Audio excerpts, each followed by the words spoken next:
Hello everybody, Logan here with Console Redesigns. When a company puts a new console to production, they have to use forethought and take a lot of things into account, such as specs, features that third and first parties want, backwards compatibility, a sleek and comfortable design, while also keeping the console down to a reasonable price.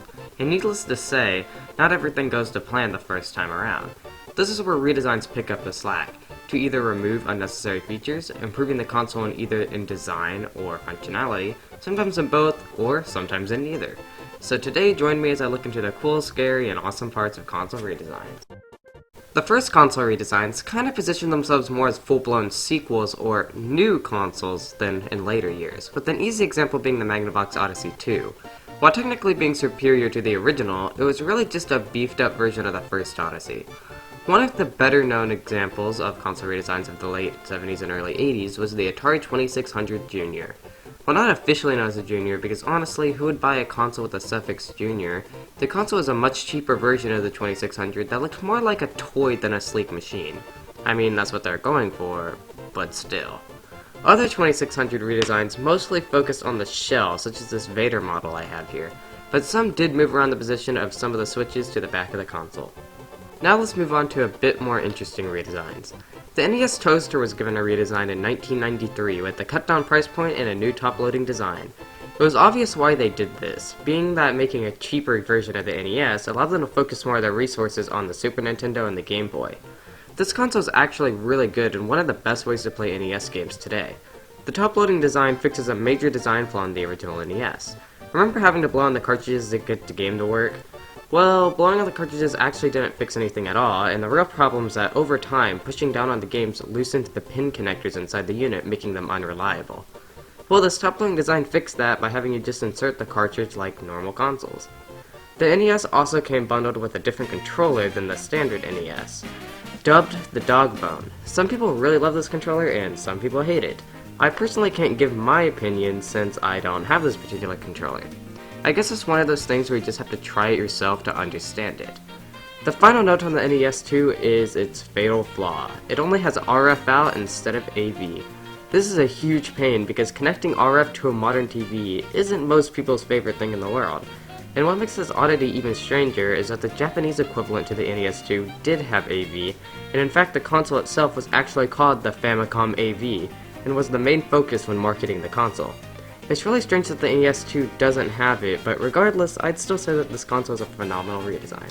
Next, we have the Master System 2, and if you've seen my video on the Master System, then you may remember this as a boring, cheap redesign of the Master System with one game built in. Then yes, you'd be completely right. Next up is the Sega Genesis, and wow, they keep getting worse. To be fair, the Genesis 2 did make the console a lot smaller by removing unnecessary features such as the headphone jack, and it is still compatible with most add-ons. But the Genesis 3, it's just a bad version of the standalone Genesis. The Model 1 will always be the best to me personally. The SNES 2 came out in basically the same way as the NES did, as a supplementary console to a unit that succeeded it, with this one being the Nintendo 64. The only difference is that this time there are no real advantages to owning the SNES 2 over the original. In fact, the original also had more connectivity options than the second model had. Yikes. But now I'm feeling some handhelds, and thankfully, most have been better than most of the consoles we've mentioned so far. So let's start with the Gameboy Pocket. Releasing in 1996, this console was actually made as a parting gift from the late Nintendo engineer Gunpei Yokoi. Also responsible for products such as the Ultra Hand, Game & Watch, Game Boy Virtual Boy, Yokoi actually made this to make up for the flop of the Virtual Boy. The Pocket itself is a very nice improvement from the original chunk of a handheld, featuring a much more slim and streamlined design, and given, to some, a better screen with 4 shades of gray rather than a puke green color that the original console had. After this handheld saw success, Yokoi left the company to form his own, but tragically died a year later in a car crash. Next, I want to have a talk about the Neo Geo Pocket Color. This relatively unknown handheld was actually pretty great, and it even got its own redesign dubbed the new Neo Geo Pocket Color. Regardless if the design is good or bad, this poses a very important question. What is up with the name? If we put all the words to their literal meaning, the name is New Earth Pocket Color. Wow, if that isn't what I call originality, I don't know what would. The PlayStation 1 later got updated, bizarrely named the PS1. It's almost exactly the same as the standard model, but it did allow you to attach a TV screen to the back of the console for off-the-TV play. Think of it kind of as a precursor to the Wii U gamepad. Like, it's not exactly portable, but you don't need a TV to play it. Next is the Gameboy Advance, which has one of the most redesigns in this video, and in my opinion, each design has strengths and weaknesses over each other. The original models were widescreen and had a horizontal layout, very starkly contrasting all the Game Boys before it. The handheld is very comfortable to hold, has nice feeling buttons, probably the best shoulder buttons on any Nintendo handheld ever, but it doesn't have a backlight. This is honestly crazy considering the Game Gear had a backlight all the way back in 1992. Heck, Nintendo themselves had a backlight in a Japan-only redesign of the original Game Boy called the Game Boy Light. There seriously was no excuse for them to not have a backlight. But thankfully they redeemed themselves a few years later with the release of the Game Boy Advance SP AGS-001, which features a frontlit screen, which is kind of like a backlit screen, but it's coming from the front instead. It's not as good, but it's better than how it was before. The unit also features tic-tac shoulder buttons and a brand new clamshell design that makes the console really easy to transport and makes it less likely to scratch the screen. So, it can't get better than this, right? Well, you'd be wrong, because at the same time that the original DS released, Nintendo quietly released the Game Boy Advance AGS-101, which is basically the 001 but had a backlight instead of a front light, making it overall the most convenient way to play the Game Boy and Game Boy Color. The Game Boy Advance, however, did have one more redesign, which is also doubled as the final Game Boy ever. It was called the Gameboy Micro. The Micro only played Game Boy Advance games, but it looked the sleekest of the bunch. In my opinion, this console wasn't just made to play games, but more so kind of a luxury console to show off. So if I had to rate the Game Boy Advance units, collectively, I'd say that the original is the most comfortable to hold, the AGS-001 is just okay, the 101 is the best way to play Game Boy Advance games, and the Micro has the best design with a stunning backlit screen. So, as to not make this video too long, I'm going to quickly go over the remaining PlayStation redesigns. The PS2 is basically 10% of a normal PS2, and this actually defines everything a console redesign should be. More functional, smaller, and removing the unnecessary card readers that the old model had. That gets a 10 out of 10 for me. Next is the Ps3 Slim, which is basically the PS3 versions of the PS2's redesign. But the PS3 actually had a second redesign called the PS3 Super Slim, which obviously has the edge because of how you open the door for the disc slot in this unit. The PS4's first redesign, the PS4 Slim, is kinda pointless. The only change is a smaller sliver, and it just looked off. The PS4 Pro, on the other hand, while still looking awful in my opinion, is much like the Xbox One X in terms of power, and is a nice upgrade to the standard model. Finally, for the PlayStation are their handhelds. First up is the PSP, and we have 4 redesigns here. The 2000 and 3000 models are pretty good. They're essentially a smaller version of the original while keeping most features intact. The 3000 is almost exactly like the 2000, but it does have a better screen. The PSP Go, on the other hand, was terrible. It was a digital-only device where the user either bought games from the system itself or downloaded them from their PS3.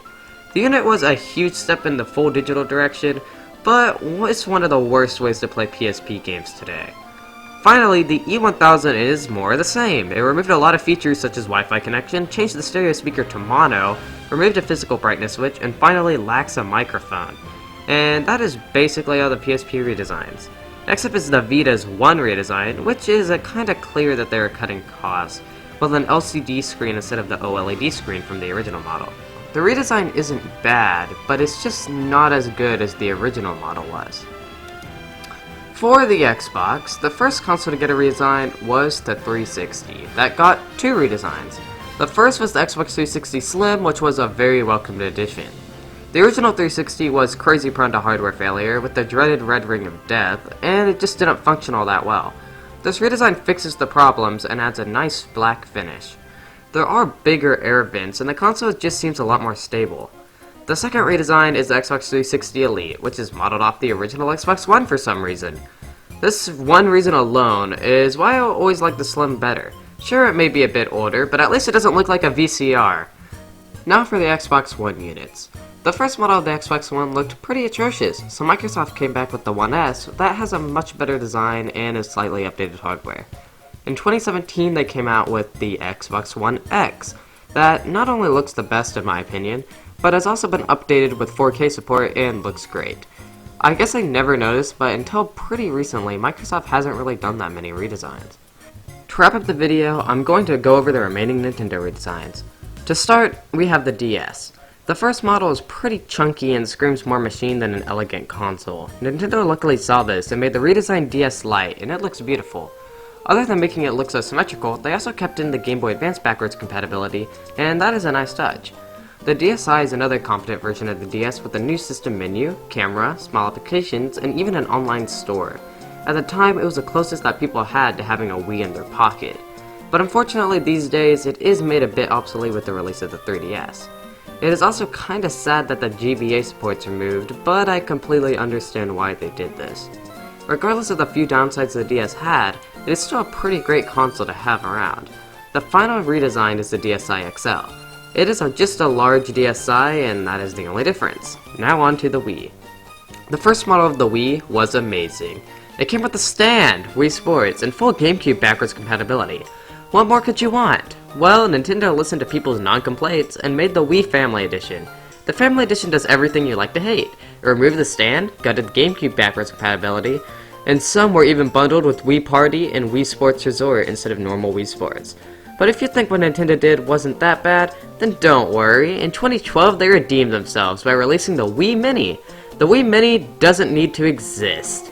This console lacks component, S-Video, RGB SCART output, GameCube backwards compatibility, online connectivity, the SD card slot, and Nintendo Wi-Fi connection support. It only had one USB port, unlike the previous models which had two. And finally, this console didn't even come bundled with a game initially.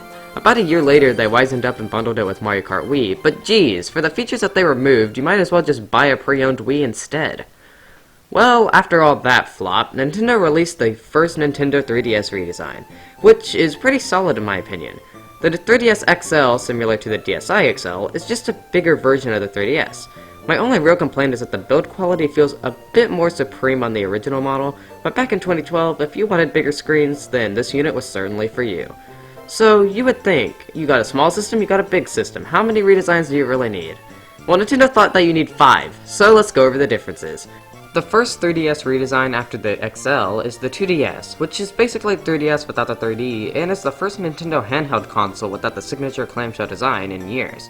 The unit was marketed towards younger players, which is the main reason they removed the 3D. This unit's design, however, always struck me as an odd design choice. Without the clamshell design, the screen is wide open and is way more vulnerable to scratching. If you're going to market it towards kids, wouldn't you want it as durable as possible? I think the only argument someone can make is that the hinges could snap, but I feel like that is a rare occurrence in the screen scratching. On the bright side, the 2DS is a lot cheaper than the other models, so if someone just wanted to play 1 or 2 games, then the 2DS had them covered.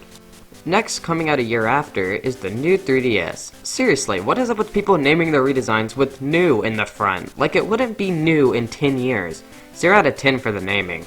As for the actual console, it added a more powerful specs, better 3D, colored buttons, bottom loading cartridges, ZR and ZL buttons, and a C-stick that is way too small and stiff for any human hands out there. Second to last, coming out on the same day as the new 3DS, is the new 3DS XL. It should speak for itself at this point, that is basically just a bigger version of the new 3DS. Finally, for the 3DS line is the new 2DS XL, which is just the new 3DS XL but without the 3D and has a smartphone for a top screen. One annoyance of this version is that the speakers are on the bottom, right where your hands would rest. Good one, guys! And that is the last of the 3DS line. One could argue it didn't need more than one redesign, but more could argue that it didn't need 5. For the last stop in this very long adventure is the Nintendo Switch, which is kind of a special case. The Switch is a hybrid console, meaning you can play games on your TV or on the go in handheld mode. Instead of making a slim version of this, Nintendo made a handheld-only version called the Switch Lite. I feel like when Nintendo made this, they didn't mean for this to be someone's only Switch, but instead meant for it to be a supplementary so someone could easily leave their main Switch at home and take their Lite on road trips, for example. That may sound a little bit stupid, but even if people didn't use it for that reason, it could also double as the 2DS was to the 3DS, just a cheap way to play certain games, if you were only going to play 1 or 2 anyways. So yeah, I know the reception of this console isn't as good as the normal Switch, but I still think it at least had a purpose of existing, unlike something such as the Wii Mini. And those are some console redesigns. While some didn't necessarily hit it out of the park or anything, some redesigns were vital to getting the console off the ground. Without the Ps3 Slim, for example, the console might have stayed the flop it was in its early years, and the DS Lite helped attract loads of more casual players to the console. So overall, I love console redesigns and look forward for new ones to come. Thank you all for watching, and I will see you next week. Take care, and goodbye.